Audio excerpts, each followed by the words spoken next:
Hi, I'm Kenny from Mini Bull Design. I got some spare time here and I'm not doing anything, so let me tell you about my last hike. It's kind of an interesting story. You might get a kick out of it, and I'll get to punch out another video and put it on YouTube. Sue and I packed all up the other day, and we drove 60 miles up to Mayfield, which is actually, we went on the what they call the Town Line Road, which is one side that's in Moscow and the other side's in Mayfield, Maine.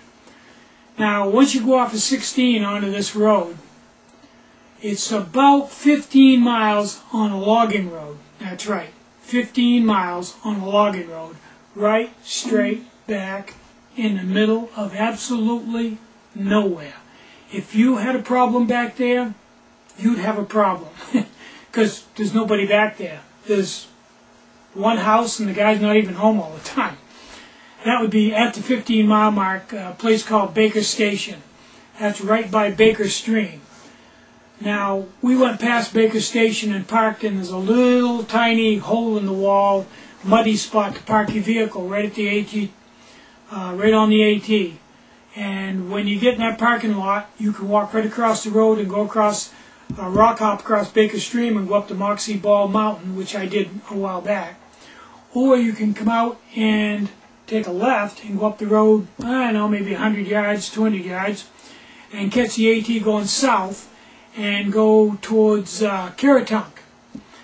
Now, our intention was to go south, go over Middle Mountain and Pleasant Pond Mountain, down the backside, and stop at the Pleasant Pond Lean-To, go swimming in Pleasant Pond, which is a really nice lake.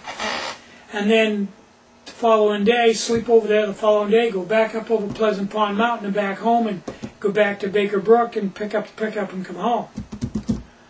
So we left, and I think we hit the trail about 10:15, and we got to nice hike, absolutely gorgeous. Trail was real good, scenery was excellent, a lot of nice views.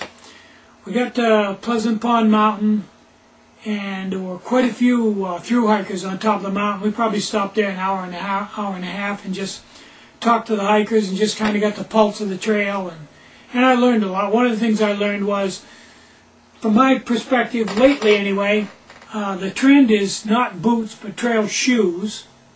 Everybody had trail shoes except one guy, and the only reason he had boots is because he couldn't afford the trail shoes. They don't last as long as the boots, and they're expensive. Second thing was, I found out almost every person on that mountain, except one girl, was carrying a Jetboil stove. They're very, very popular, Jetboil, amongst through hikers. And people I passed on the trail had Jetboils too. So that's you know, when you see some hole-in-the-wall eBay guy selling stoves on eBay and saying that alcohol stoves are the #1 stove on the Appalachian Trail, yeah, rhubarb, they're not. Jetboil is. The one girl had a homemade alcohol stove. It was a closed top jetted design, not side jetted, and she had a hardware cloth pot stand to set her pot on with a built-in primer pan at the bottom. Very old technology back, you know, back in the beginning. The way it slid together, she slid the pieces and slit the pieces and kind of got it started and just pressed it together with no glue or tape or anything on it. I think it worked pretty good, but old technology. She tried to explain a lot to me about alcohol stoves, but you know, I'm kind of thick. I don't know a lot about alcohol stoves, so I probably wasn't the best student for that one.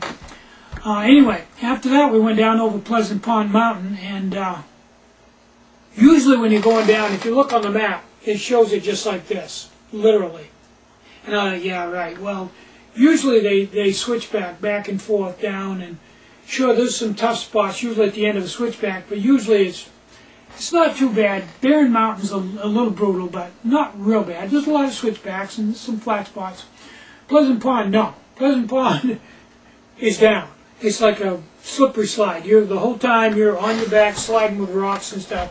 It's right straight down for a mile. I mean, it's brutal.